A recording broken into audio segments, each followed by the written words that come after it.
Friends படத்தில் இந்த காமெடியை யாராலையும் மறக்க முடியாது. ஆணி அடிக்கிறேன்னு சொல்லிட்டு சுத்திய வடிவேல் தலையில் போட்ட கதை தான். இந்த படத்தில் இந்த காமெடி ரொம்ப ரொம்ப ஃபேமஸாக இருந்தது. அதே மாதிரி இன்றைக்கி நான் எந்த கதையை பற்றி சொல்ல போகிறேன்னா ஆணி அடிக்கிற கதையை பற்றி தான் சொல்ல போகிறேன்.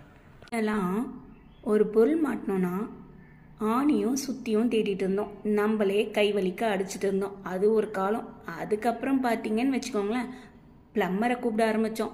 அவர் ஒரு ட்ரில்லிங் மிஷின் எடுத்துகிட்டு வந்து ஒரு ஆணி போட்டார்னா 10 ரூபாய் சார்ஜ் பண்ணுவாங்க. அதுவும் இப்போ போயிடுச்சுங்க. இப்போ ரொம்ப ஈஸியான வேலையாக போச்சு.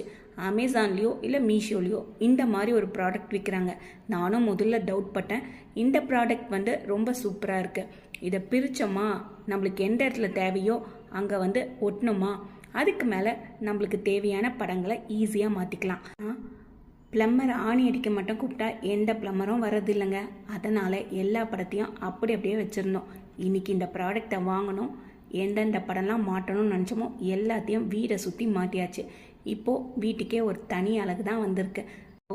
ட்ரில்லிங் பண்ணால் கூட டஸ்ட்டு விடும், அதை க்ளீன் பண்ணணும், அதுவும் ஒரு வேலையாக போகும். ஆனால் இதை பிரித்தோமா, ஒட்டினோமா, படத்தை மாட்டினோமான்னு ரொம்ப சீக்கிரமாக வேலை முடியுது.